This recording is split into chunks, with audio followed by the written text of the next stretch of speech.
Bonjour à Bonjour. tous. Bienvenue sur MJDour TV. Alors comme vous le voyez, nous sommes enfin arrivés à Tokyo. Nathan, nous sommes dans le quartier de Shibuya actuellement. Et en plus, aujourd'hui, nous allons faire une interview du youtubeur français qui vit au Japon, Mitsu. Donc, à tout de suite.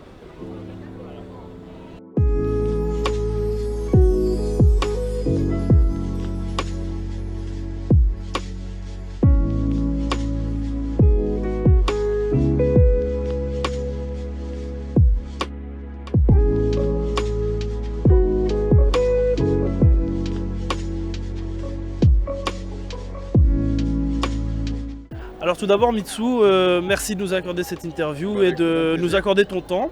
Alors pourrais-tu simplement te présenter en quelques mots? Ok, je m'appelle Mitsu, j'ai 33 ans maintenant. Je vis au Japon depuis 2011, donc ça fait bientôt 14 ans déjà. Ça passe extrêmement vite. Ce qui est rigolo, c'est que moi je suis arrivé le jour du tremblement de terre, donc tremblement de terre de 2011, donc la plupart des gens ont certainement entendu parler. Je suis arrivé totalement par hasard ce jour-là.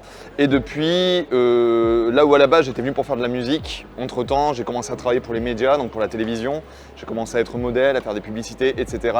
Récemment, depuis 3 ans, bientôt 4 ans, je suis aussi sur YouTube, donc j'ai ma chaîne YouTube via laquelle je fais des petites vidéos où je parle de mon quotidien, de ma vie au Japon, des expériences que j'ai pu avoir ici aussi. Donc voilà, j'ai un parcours assez éclectique, on va dire. J'ai fait vraiment beaucoup de choses et c'est ce que j'essaye un petit peu de faire partager via ma chaîne. C'est toutes ces expériences que j'ai eues et à mon petit niveau, essayer d'expliquer qu'est-ce que le vrai Japon et pas le Japon qu'on voit à la télévision, dans les reportages, etc. Un grand merci. Avec plaisir. Qu'est-ce que c'est le plus grand défi de vivre au Japon? Le plus gros défi? Oui. Waouh, c'est une belle question. Je pense, sincèrement, c'est l'intégration. En fait, ce qu'il faut comprendre sur le Japon, c'est que c'est un pays qui est composé en majorité d'autochtones, donc de japonais, en fait. Contrairement à la France, qui est un pays multiculturel. En France, tu as des gens de partout qui habitent, que ce soit des personnes d'Afrique, que ce soit des personnes, tu vois, on a plein de comment on pourrait dire, de cultures différentes mélangées en France, et c'est totalement normal. Alors qu'au Japon, c'est un pays qui a été fermé pendant très longtemps, ce qui fait que la grosse majorité des gens qui habitent ici, c'est des Japonais. Et donc, ça amène quoi? Ça amène que pour s'intégrer dans cette culture japonaise et dans ce peuple japonais qui est donc la majorité des gens, ça va demander beaucoup plus d'efforts que dans d'autres pays. Si tu vas aux États-Unis, si tu vas en France, si tu vas en Angleterre, le simple fait d'apprendre un petit peu la langue et de bosser à peu près comme tout le monde, tu vas réussir à t'intégrer plus ou moins facilement. Alors qu'ici, ça va te demander beaucoup plus d'efforts pour avoir les coutumes, pour avoir les mœurs et pour que les gens ressortent en fait de ce « ah, t'es un gaijin »,« ah, t'es un étranger ». Tu vois. Donc je pense que c'est peut-être une des plus grosses difficultés qui peut exister ici. Ça va être tous ces efforts nécessaires pour réussir à t'intégrer qui sont plus d'efforts que tu as besoin d'en faire dans d'autres pays. Enfin, selon moi, je pense que ce serait ça. Merci. Avec grand plaisir.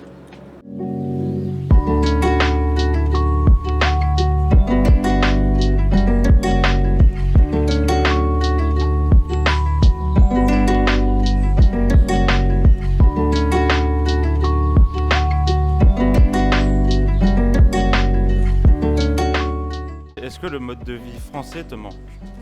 Waouh, c'est rigolo. Alors déjà, est-ce que toi tu saurais m'expliquer ce que tu trouves être le mode de vie français? Le quotidien, parce qu'on voit que c'est quand même différent. Donc par exemple, qu'est-ce que je pourrais prendre comme exemple?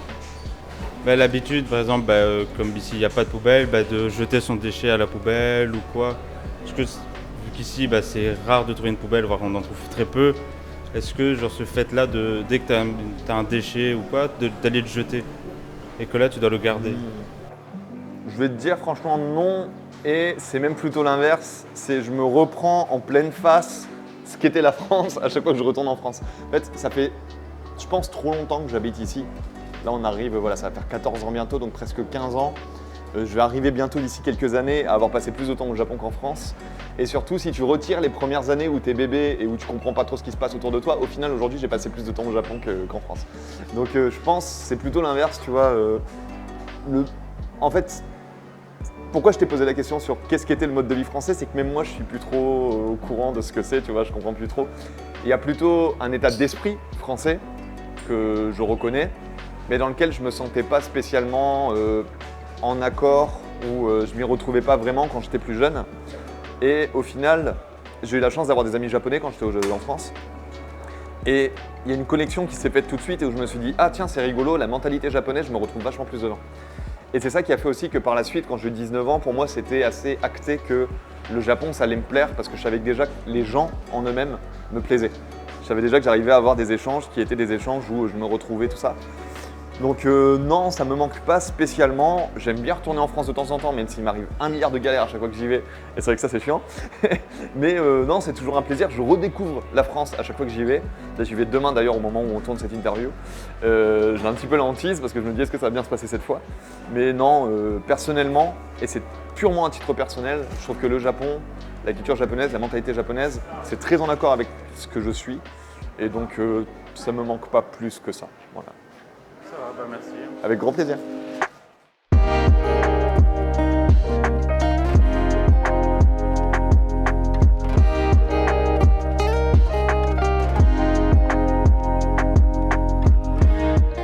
Si vous avez la possibilité de modifier des choses du mode de vie des Japonais, quels seraient vos choix? La justice. Ok. La justice japonaise. Alors, tu me poses la question, peut-être au meilleur ou au pire moment. Je viens d'écrire une énorme vidéo sur un des cas judiciaires les plus gravissimes du Japon. Le problème du Japon, c'est que il a dû évoluer extrêmement rapidement sur les 100 dernières années. Si tu veux, le Japon, il y a un peu plus de 150 ans, c'était encore féodal. Quand je te dis féodal, tu t'imagines le Moyen-Âge et tout, voilà. Le Japon, c'était encore ça il y a 150 ans, donc c'est vraiment très peu de temps. Ce qui fait qu'il y a très peu de générations entre le Japon féodal et aujourd'hui. Donc le Japon, il a dû s'habituer très rapidement, évoluer très rapidement pour en arriver à ce que c'est aujourd'hui, être un pays avec une des plus grosses puissances mondiales et aussi un pays économiquement qui est devenu ce qu'il est aujourd'hui. Mais par contre, sa justice, c'est une justice qui est restée extrêmement archaïque. Aujourd'hui, c'est un des seuls pays dans le monde où la peine de mort, elle existe encore. La justice japonaise, on est encore sur... On va dire quand tu donnes des aveux, même si c'est des aveux qui ont été un petit peu arrachés de force, c'est une preuve aujourd'hui. Ce qui fait qu'il y a énormément d'erreurs judiciaires qui coûtent presque la vie aux gens en fait. Donc pour moi, s'il y a bien un des points où le Japon aujourd'hui doit évoluer absolument, c'est la justice. Parce que c'est une justice qui est trop archaïque, qui est trop moyenâgeuse. Et il faut absolument que ça change. Parce que le Japon, il a tendance, aujourd'hui il fait partie du G7. Donc c'est le seul pays du G7 qui n'a toujours pas autorisé des choses comme par exemple le mariage pour tous, qui a toujours la peine de mort, etc. Il y a les États-Unis aussi où il y a la peine de mort, mais les États-Unis c'est seulement quelques États, il y a des États qui l'ont aboli malgré tout. Donc voilà, il y a plein d'aspects comme ça au Japon où tu te dis c'est fou que le Japon il en soit à ce niveau-là aujourd'hui, mais qu'au niveau de sa justice, c'est une justice qui est vraiment une justice moyenâgeuse. Donc ouais, c'est peut-être pas la réponse que tu attendais.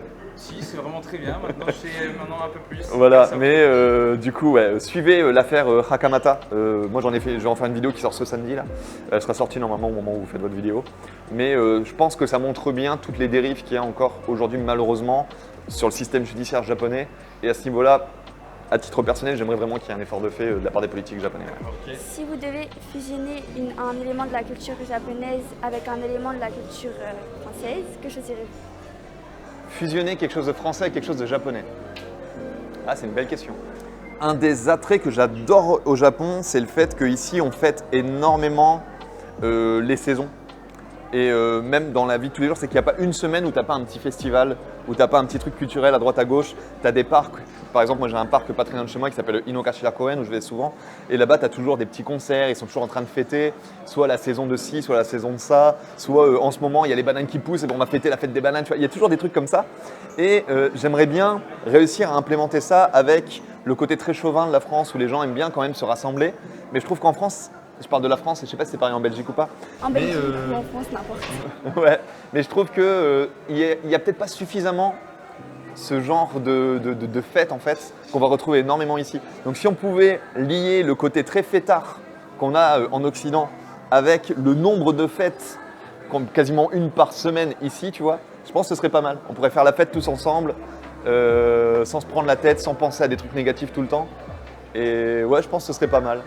Ouais, faites plus la fête les gens. Aimez-vous. Je pense que c'est bien.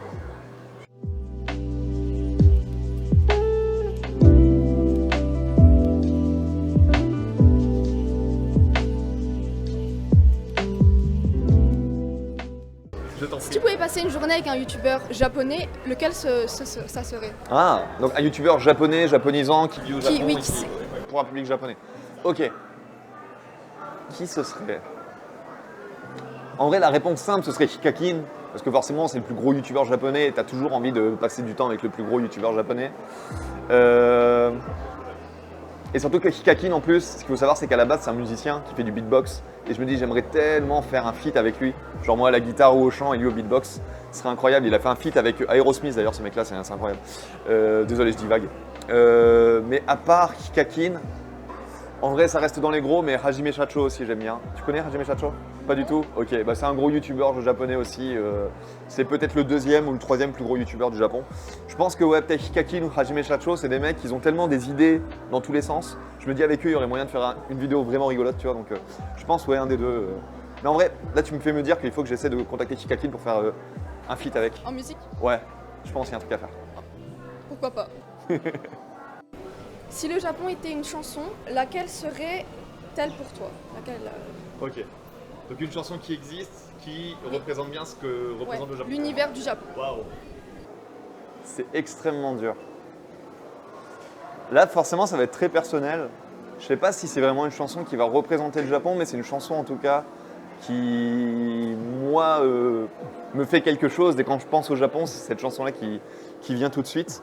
Si c'était un album, on va commencer par là. Si c'était un album, ce serait le premier album de l'Arc-en-Ciel.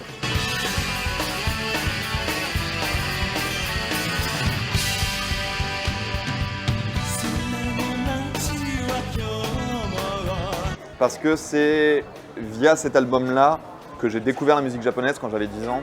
Et c'est ce qui m'a donné envie de faire tout ce que j'ai fait jusqu'à maintenant. C'est-à-dire que j'ai écouté cet album, je suis tombé amoureux. Je me suis dit, waouh, putain, du rock japonais, c'est génial. Et à partir de là, j'ai commencé à écouter de plus en plus de rock japonais. J'ai commencé à apprendre le japonais après cet album-là.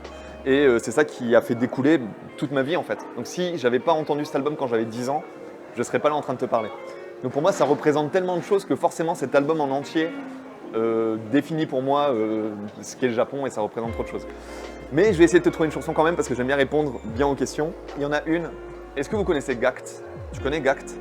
Absolument pas. Ok, alors Gact, G-A-C-K-T, Gact, c'est un chanteur japonais extrêmement connu. À la base, il était chanteur dans un groupe qui s'appelait Malice Mizer. Et ensuite, il a eu sa carrière solo à partir des années 90. Donc c'est un des chanteurs les plus connus du Japon. Et j'ai mon meilleur ami qui s'appelle Yohio, c'est un Suédois qui vit au Japon, qui fait de la musique. Ça a l'air très alambiqué. Mais mon ami Yohio a fait une musique pour Gact qui s'appelle Sakura Chiru.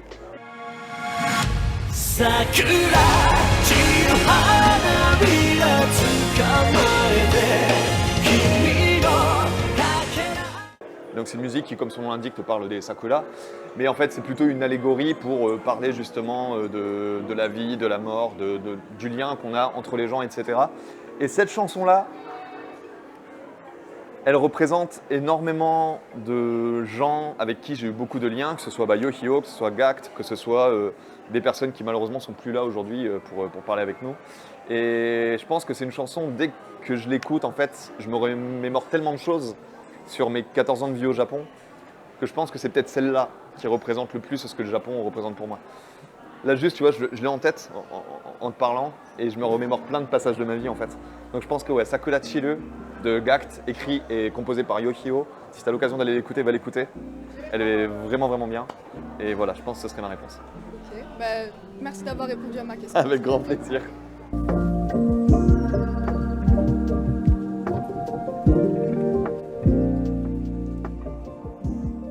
Si tu devrais écrire un guide de survie sur le Japon, quelles seraient tes 3 règles d'or?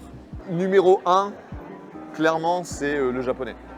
Je pense même que c'est la règle d'or un petit peu. C'est bête, hein, mais comme on est dans un pays où la langue principale, ça reste le japonais et les gens, même s'ils s'habituent un petit peu à l'anglais récemment, ça reste quand même surtout du japonais. Si tu parles pas japonais, c'est vrai qu'il y a plein de situations où ça va être compliqué pour toi. Donc le but, c'est pas de dire à tout le monde devenez bilingue, parce que c'est compliqué. Il y a des gens qui ont le temps d'apprendre le japonais, il y a des gens qui ne l'ont pas, il y a des gens qui ont des facilités d'apprendre des langues, il y a des gens qui ne l'ont pas. Donc le but, c'est pas de dire à tout le monde devenez bilingue en japonais, c'est compliqué, mais au moins d'avoir suffisamment de base pour que quand tu es sur place, peu importe la situation, tu es en mode ok, ça va, j'arrive plus ou moins à la gérer. Donc déjà, cette règle-là, pour moi, elle est ultra importante et c'est un peu la règle qui englobe le reste, quoi. Règle numéro 2, pas s'enfermer dans sa propre communauté. Qu'est-ce que je veux dire par là? C'est que quand tu vas à l'étranger, surtout dans des pays comme le Japon, où la culture elle est extrêmement différente de la tienne, tu vas avoir tendance, au bout d'un moment, à vouloir t'agripper à des choses que tu connais. Ouais. Et ça va être quoi? Ça va être d'autres Français, d'autres Belges, d'autres francophones par exemple. C'est ça. Tu vas chercher ces gens-là parce que tu as besoin, en fait, au bout d'un moment, de te dire ah, des gens qui me comprennent, des gens que je connais, des gens qui vivent la même chose que moi. Le problème, c'est qu'en faisant ça, ce qui va se passer, c'est que tu vas te mettre une barrière par rapport à la culture locale. C'est que tous les moments que tu vas passer avec des gens qui ne sont pas des Japonais directs, et ben en fait, c'est des moments où tu vas ne pas parler japonais. Donc forcément, déjà, tu amoindris ton apprentissage du japonais. Et c'est des moments aussi où tu t'empêches de vivre quelque chose qui est purement japonais culturellement parlant. Et du coup, en fait, tu vas petit à petit t'éloigner de tout ce qui fait que ton voyage au Japon, il va vraiment t'apporter en termes de nouvelle vision d'esprit, nouvelle manière de voir les choses, du japonais, de tout ça en fait. Donc vraiment, le fait de pas se mettre dans une bulle en mode que des amis étrangers, etc. Je pense que ça, c'est super important et les gens le voient pas suffisamment, je pense. Et ensuite, troisième, alors là, il faut que je réfléchisse un petit peu parce que vraiment, les deux d'avant, elles sont vraiment, vraiment importantes. Troisième, qu'est-ce que je dirais?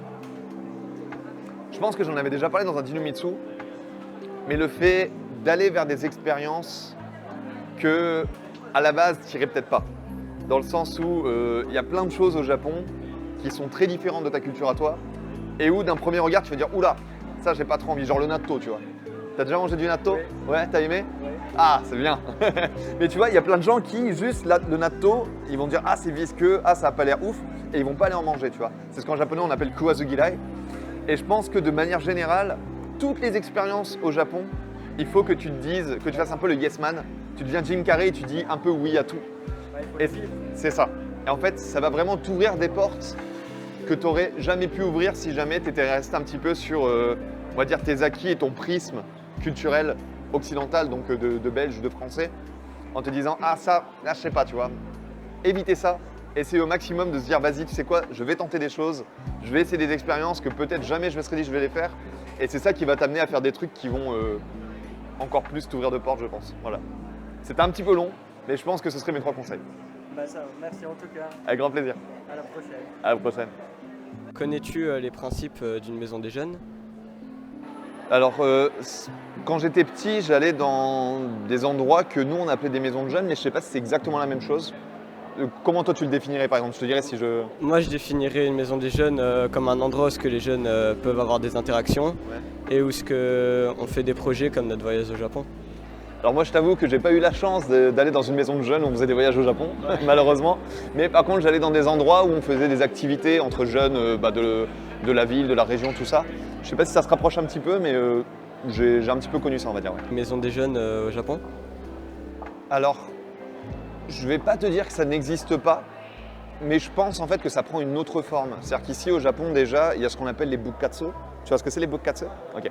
Les bukkatsu, si tu veux, c'est l'école au Japon. Elle est différente de l'école française, de l'école belge, dans le sens où les cours, ils ont surtout lieu le matin et un petit peu en début d'après-midi. Et l'après-midi, souvent, ça va être vraiment dédié justement aux activités.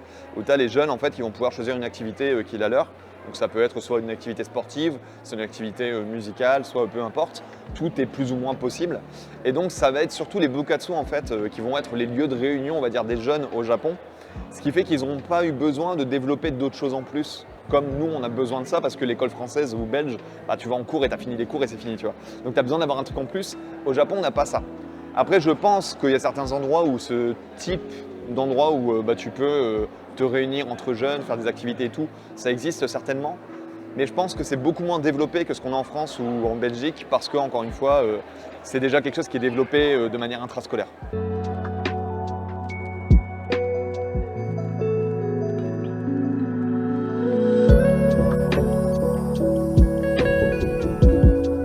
Quelle est l'activité la plus populaire chez les jeunes japonais?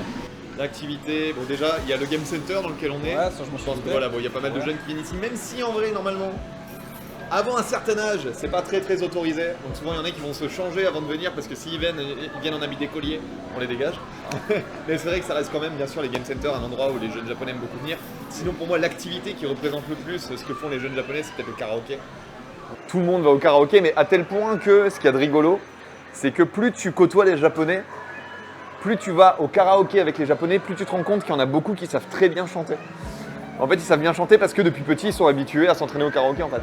Et c'est rigolo parce que, alors je t'avoue, j'ai pas le chiffre exact de combien de personnes chantent bien en France et combien de personnes chantent bien au Japon, mais je peux t'assurer que souvent tu es surpris quand tu vas boire un verre. Souvent tu as un petit karaoké dans beaucoup de bars, tu as pas mal de karaoké pleins, tu vois. Et peu importe où tu vas, quand tu tombes sur des Japonais et des Japonaises, tu dis « Ouah, putain, merde, ils chantent vraiment bien en fait ». En tout cas, ils ont un niveau au moins normal, sans être des Céline Dion, quoi, tu vois. Donc ouais, le karaoké, je pense que c'est peut-être… en posant la question à des Japonais, je pense qu'ils te répondraient peut-être la même chose, ouais. Bah écoute, voilà, pour terminer, est-ce que tu aurais un message à passer aux jeunes, simplement? Ok. Waouh. Trop de choses, donc je vais essayer de faire court. Quand j'étais petit, personnellement, j'avais beaucoup de rêves. J'avais plein de choses que j'avais envie de faire. Et il y a eu beaucoup de gens autour de moi qui m'ont pas forcément poussé, on va dire, à continuer à faire ce que j'avais envie de faire. À part ma maman, ma maman qui est une maman exceptionnelle. Mais c'est vrai qu'on a souvent tendance à essayer de rabaisser les gens parce que nous-mêmes, on n'ose pas faire des choses en fait. Et ce qui fait que quand vous avez un rêve, quand vous avez un projet, quand vous avez un truc, vous dites « Putain, j'aimerais tellement faire ça dans ma vie », il y a toujours des gens qui vont venir essayer de casser un petit peu ça. Moi, si j'ai un message à faire passer aujourd'hui, c'est n'écoutez pas ces gens-là. Écoutez un maximum les gens qui vous font monter et évitez les gens qui vous font redescendre en fait. Et moi, j'ai toujours cette métaphore du phare, en gros. S'il y a des gens qui me suivent, ils l'ont peut-être déjà entendu, mais c'est quoi pour moi le phare? C'est mettez-vous un objectif qui est l'objectif le plus gros possible. Le truc où tu te dis, mais jamais je vais y arriver. Mais c'est bien. Parce qu'en fait, c'est en visant ce truc-là et en avançant petit à petit, en faisant plein de trucs pour essayer d'aller vers ça, vers ce phare qui est très très loin, qui est énorme, hein, qui vous éclaire bien, mais vous savez que peut-être vous n'arriverez jamais là-bas, mais vous allez avancer quand même. Et le simple fait d'avancer, tu vas te rendre compte au bout d'un moment que tu as fait des choses qui sont vraiment intéressantes dans ta vie. Et moi, dans mon cas, moi, c'est quoi? C'est moi, je me suis dit, j'ai envie de devenir une rockstar au Japon. Donc moi, je suis venu à 19 ans, j'avais une guitare sur les épaules, une petite valise. Je suis venu l'air de rien, je connaissais personne ici, mais j'avais envie de devenir une rockstar. Et c'est juste en suivant ce rêve-là que ça m'a amené à faire plein de trucs. J'ai fait de la télévision, je suis devenu modèle. Maintenant, j'ai une chaîne YouTube, j'ai rencontré des gens, j'ai plein d'anecdotes que j'ai racontées sur ma chaîne YouTube. Si j'avais pas suivi ce rêve-là qui était de devenir une star au Japon, bah, j'aurais accompli aucun de ces événements. Tu vois ce que je veux dire? Donc aujourd'hui, les gens ne me connaissent pas en mode Mitsugi, la rockstar. Je ne suis pas une rockstar. Mais par contre, si j'avais pas voulu un jour le devenir et si j'avais pas fait en sorte d'essayer de le devenir, bah, je serais ni Mitsu le youtubeur, ni Mitsu qui vit ici depuis 14 ans, ni rien du tout. Donc le seul message que je peux donner, c'est ça, c'est ayez un rêve le plus grand possible et faites tout pour aller vers lui. Et vous allez voir que d'ici quelques années, vous serez content d'avoir accompli des choses malgré tout. Voilà. Eh bien voilà, c'est là-dessus que se termine notre super interview.